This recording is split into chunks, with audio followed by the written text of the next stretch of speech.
Putin tolak gencatan senjata, Trump gagal tekan Rusia, Ukraina terjepit.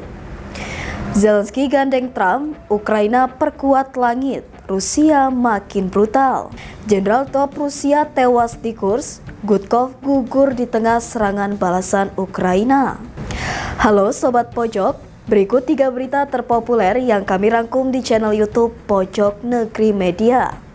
Di berita pertama, hari ini kita bahas perkembangan terbaru dari perang Rusia-Ukraina. Dalam percakapan telepon yang berlangsung selama 1 jam, Presiden Vladimir Putin menegaskan kepada Donald Trump bahwa Rusia tidak akan mundur dan tetap bertekad menghilangkan akar penyebab perang. Apa makna dari pernyataan ini? Apa reaksi Trump? Dan bagaimana dampaknya terhadap Ukraina yang kini makin terjepit? Dalam konferensi pers, Yuri Usakov, ajudan Kremlin, menyampaikan bahwa Putin secara langsung menyampaikan kepada Trump bahwa Moskow tidak akan menyerah dalam misi menghapus akar penyebab perang Ukraina. Frasa akar penyebab merujuk pada narasi Kremlin bahwa invasi ke Ukraina tahun 2022 dilakukan untuk mencegah Ukraina bergabung dengan NATO dan mencegah wilayah itu menjadi basis serangan Barat ke Rusia. Sementara Ukraina dan sekutu Barat menolak keras narasi ini. Trump sendiri diketahui mendukung sebagian argumen tersebut, menambah kompleksitas hubungan antara Amerika Serikat, Rusia, dan Ukraina. Trump menyatakan bahwa tidak ada kemajuan dalam upayanya menekan Putin menuju gencatan senjata. Ia bahkan mengatakan secara jujur bahwa dirinya tidak senang dengan kondisi perang Ukraina. Ini adalah percakapan ke-6 antara Putin dan Trump sejak Trump menjabat kembali sebagai Presiden Amerika Serikat pada Januari 2025. Yang mengejutkan, tidak ada pembahasan soal penghentian pengiriman senjata Amerika Serikat ke Ukraina. Meski sehari sebelumnya, Pentagon mengonfirmasi penangguhan bantuan rudal pertahanan dan artileri presisi ke Kiev, paket bantuan yang dijanjikan era Presiden Biden.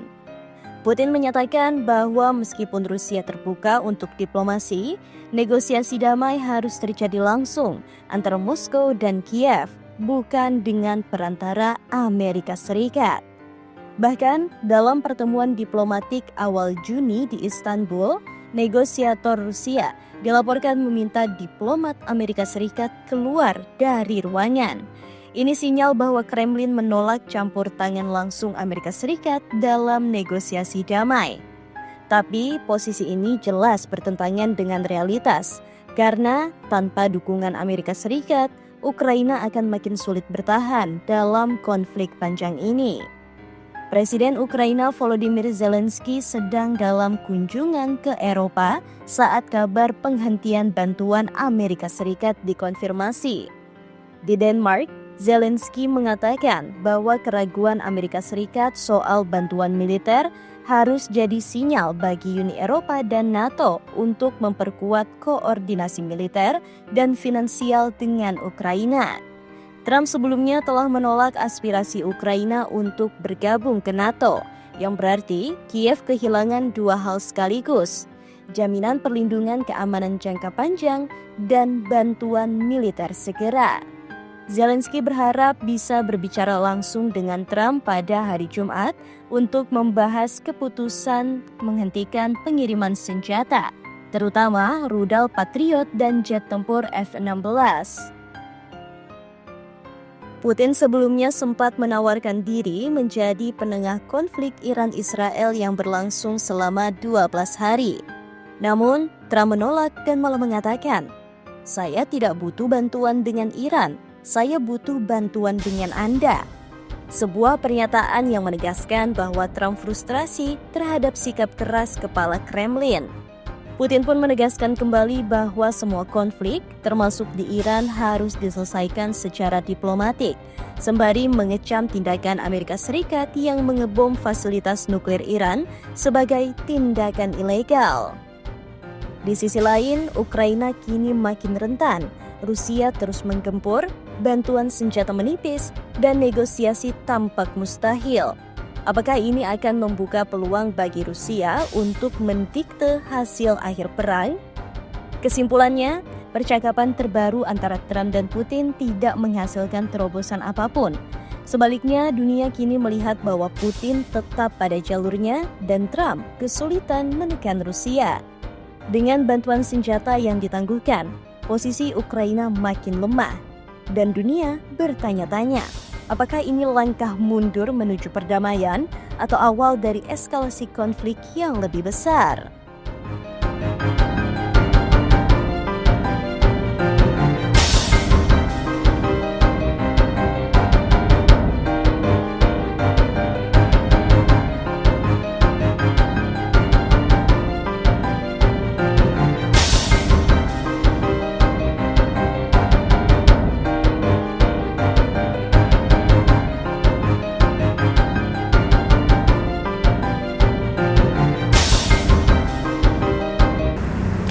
Presiden Ukraina Volodymyr Zelensky dan Presiden Amerika Serikat Donald Trump akhirnya sepakat untuk memperkuat pertahanan udara Ukraina.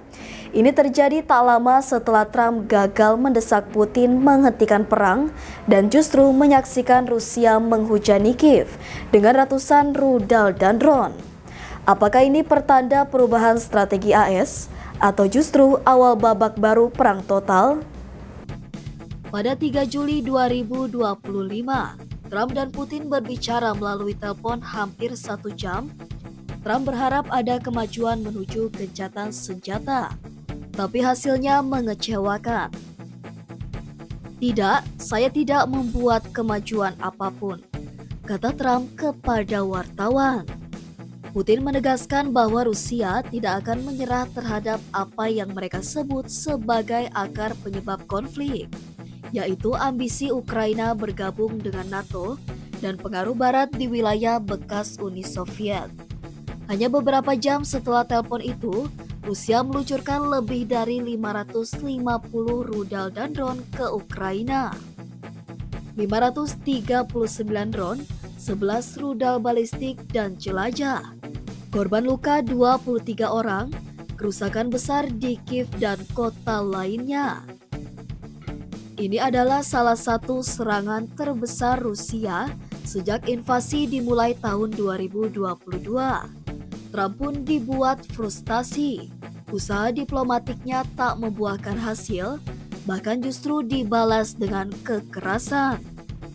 Dalam kondisi tertekan itu, Zelensky langsung menghubungi Trump. Lewat media sosial, Zelensky menyatakan bahwa ia dan Trump sepakat untuk memperkuat pertahanan udara Ukraina. Kami berbicara tentang peluang dalam pertahanan udara dan sepakat bahwa kami akan bekerja sama untuk memperkuat perlindungan langit kami, ujar Zelensky. Artinya, kemungkinan bantuan sistem pertahanan udara canggih kembali dibuka. AS bisa mempercepat pengiriman senjata pertahanan seperti Patriot dan NASAMS. Ukraina berusaha menutup celah pertahanan yang semakin rawan akibat gelombang serangan Rusia. Sebelumnya, Trump menghentikan sebagian bantuan militer ke Ukraina. Hal ini menuai kritik dari Eropa dan membuat Kiev panik. Namun hingga kini, setelah upaya damainya gagal dan Rusia justru membalas dengan serangan brutal, Trump tampaknya mulai berbalik arah. Zelensky pun mendekati AS kembali, memperkuat posisi Ukraina di mata Barat. Tapi pertanyaannya, apakah Trump akan benar-benar mengirim bantuan militer besar-besaran lagi? Atau kerjasama ini hanya simbolis? Kremlin lewat ajudan Yuri Ushakov menyatakan, Rusia akan mencapai tujuan yang ditetapkannya dan tidak akan menyerah. Putin tetap ingin mengendalikan wilayah Ukraina dan mencegah Kiev masuk NATO. Artinya, selama Ukraina masih ingin bergabung dengan aliansi Barat, Putin akan terus menganggapnya sebagai ancaman langsung. Sikap keras ini membuat setiap upaya diplomasi terasa sia-sia, dan kerjasama militer antara Ukraina dan AS bisa memicu eskalasi lebih besar. Kesimpulannya, Trump gagal menekan Putin. Putin justru membalas dengan kekuatan militer. Zelensky beralih mendorong kerjasama pertahanan dengan AS. Dunia kembali melihat bahwa perang ini jauh dari selesai. Apakah kita akan melihat gelombang senjata baru dari Washington ke Kiev?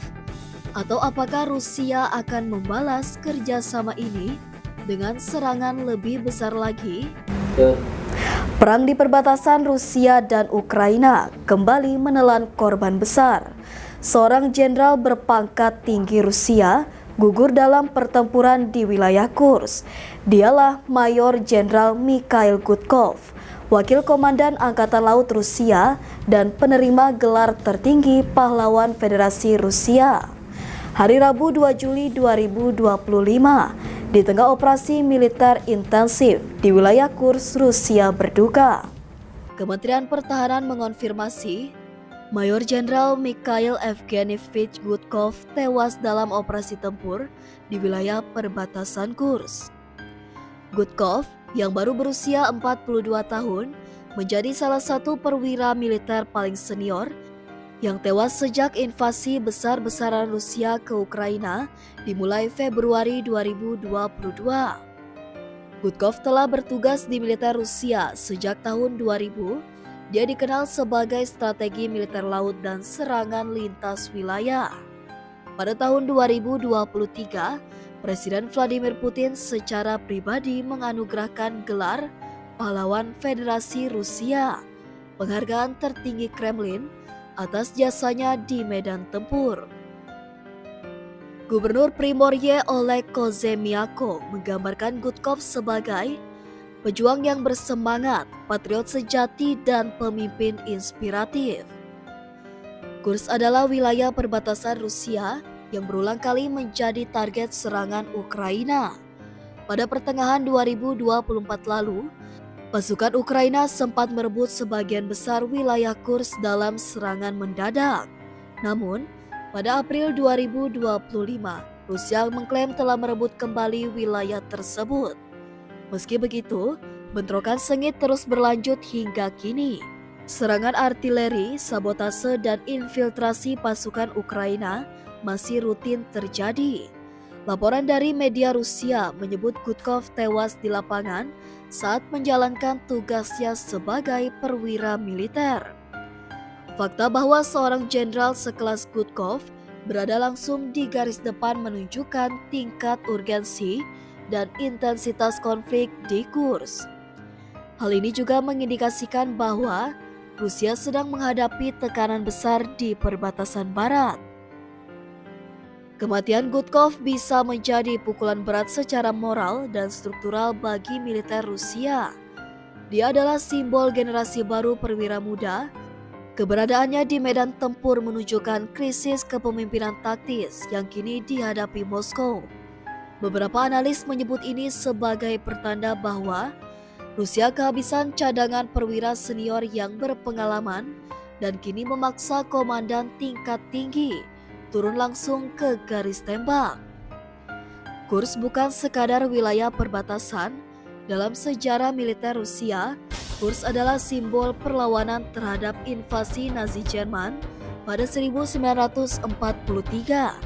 Kini, 80 tahun kemudian, Kursk kembali jadi arena perebutan kendali militer. Kali ini antara Rusia dan Ukraina. Dengan kematian Gudkov, terlihat jelas perang belum mereda, eskalasi masih mungkin terjadi kapan saja. Ukraina terus menunjukkan ketangguhan dalam melakukan serangan balik. Rusia bersikeras mempertahankan wilayah yang dianggap strategis dan simbolis. Dan kini, publik Rusia mulai mempertanyakan seberapa besar lagi harga yang harus dibayar untuk mempertahankan perang ini. Mayor Jenderal Gudkov telah gugur, tapi medan tempur Kursk masih membara. Apakah ini awal dari pertempuran besar berikutnya?